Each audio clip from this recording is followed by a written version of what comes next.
नमस्कार friend, secret chef Nandini YouTube चॅनलमध्ये मी नंदिनी तुमचं मनापासून स्वागत करते। तर आज आपण पावभाजीची रेसिपी बघणार आहोत। एकदम काही मिनिटातच रेसिपी बनवून होते अशी रेसिपी आहे। तर आपण रेसिपीला सुरुवात करूया। तर मी गॅसवरती कुकर गरम करून घेतलाय आणि याच्यामध्ये 1 क्यूब बटर घालून घेतले आणि 2 ते 3 चमचे तेल घालून घ्यायचं। बटर आणि तेल एकत्र घालायचं म्हणजे बटर जळत नाही, नाहीतर बटर करपलं जातं। तर याच्यामध्ये 10 ते 12 पाकळ्या मी लसणाच्या घातले। त्या बारीक वगैरे काही केलेले नाहीत, ते असेच घातले मी। फक्त लसूण सोलून घेतलंय आणि आपल्याला लसूण लाल होईपर्यंत परतून घ्यायचं आहे। आता लसूण परतून झाला। याच्यामध्ये मी साधारण 2 कांदे असतील बारीक कापून घेतले, ते आपण लाल करूस्तो लाल होऊ द्यायचे कांदे। पण कांदा तुम्हाला मोठा कापायचा असेल तर मोठाही कापू शकता, कारण आपण कुकरमध्ये पावभाजी बनवतोय। भाज्या मोठ्या कापल्या तरी चालेल। मी थोडे मीडियम कापले, जास्त मोठे नाही आणि जास्त छोटे नाही। तर आपला कांदा चांगला लाल होईपर्यंत आपल्याला परतून घ्यायचा आहे। आता मी कांदा लाल होतोय याच्यामध्येच अद्रक घातले 1 चमचा, कारण लसूण अगोदर घातला होता, मग अद्रक उशिरानंतर घातले वरतून। अद्रक मी बारीक पेस्ट करून घेतली। आता आपला कांदा लाल परतून झाला। याच्यामध्येच मी बटाटे घातले। 1 मोठी वाटी बटाटा घेतलाय बारीक कापलेला, 1 वाटी फ्लावर घेतलाय, अर्धी वाटी गाजर घेतले, अर्धी वाटी शिमला मिरची आणि 1 वाटी मटारचे आहेत आणि 1 वाटी टोमॅटो घेतलाय। आणि याच्यामध्ये चवीनुसार मीठ घालणार आहोत। आणि मी बीट घालायला विसरली होते म्हणून नंतर बीट घातले। बीट एकच बीट आहे, ते साल काढून बारीक करून घेतले। आणि याच्यामध्ये पावभाजी मसाला घातलाय 1 चमचा, मोठा 1 चमचा, आणि लाल तिखट घातले 2 चमचे। आता आपण हे मिक्स करून घेणार आहोत सगळं। मीठ आपण चवीनुसार घालणार आहोत, घातले मी। तर मीठ 1 चमचा घातले। हे पहा, असं सगळं खालीवर करून घ्यायचं आपला मसाला। मसाल्याला सगळीकडं खालीवरती जर झाला ना तर सगळीकडे लागेल, म्हणून आपण व्यवस्थित कालवून घ्यायचा पहिला। आणि याच्यामध्ये मी गरम पाणी घातलंय। गरम पाणी 1 ते 1.5 ग्लास पाणी लागेल, जास्त काही पाणी लागत नाही। जास्त पातळ नाही करायचं आपल्याला, थोडं मिडियमच करायचं। हे पहा, एवढं पाणी घातले मी, 1 ते 1.5 ग्लास खूप होतं। आणि आपण आता कुकरचं झाकण लावून शिट्टी करून घेणार आहोत। 2 ते 3 शिट्टे, फुल गॅसवरती 2 ते 3 शिट्टे करून घ्यायच्या, किंवा बारीक गॅसवरती 1 शिट्टी केली तरी होऊन जातं, भाज्या पटकन शिजल्या जातात।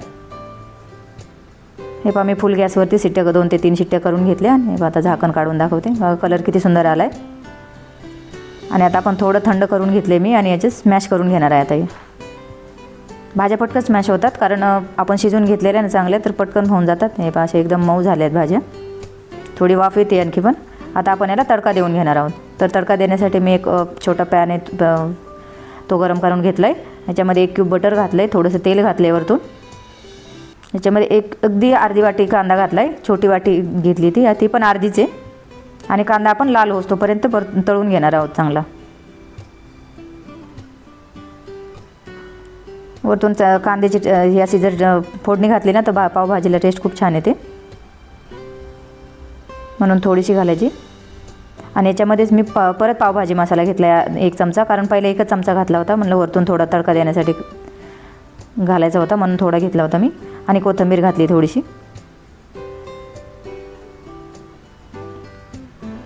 ते पण आपण व्यवस्थित मिक्स करून घेऊ। कोथिंबीर चांगली कडक झाली।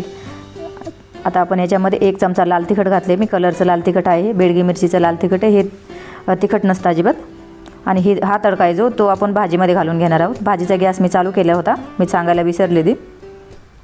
आणि परत आपण 5 ते 10 मिनटं भाजी शिजून घेणार आहोत। आता काही जास्त भाजी शिजवायची गरज लागत नाही, तडका दिला की 5 ते 7 मिनटात भाजी शिजून होते। याच्यामध्येच मी वरतून कोथिंबीर घातली। हा, तुम्ही बघू शकता, तुम्ही भाजीचा कलर किती छान आला आहे। अगदी झटपट होते, जर नाही का कोणी पाहुणे वगैरे जर घरी यायचं म्हटलं तर नाश्त्यासाठी खूप छान प्रकार आहे। आणि आता आपण पाव भाजून घेणार आहोत। तर पाव भाजून घेण्यासाठी मी परत पॅन गरम करायला ठेवला आहे। त्याच्यामध्ये 1 चमचा तेल घातले, अगदी थोडासा कांदा घातला आहे, थोडीशी कोथिंबीर घातली, आणि ते परतून घेणार आहे। आणि याच्यामध्येच आपण पाव परतवण्यासाठी थोडीशी पावभाजी घालणार आहोत। तुम्हाला पावभाजी घालायची नसेल तर असंही तेलावरती किंवा तुपावरती पाव भाजून खूप छान लागतात।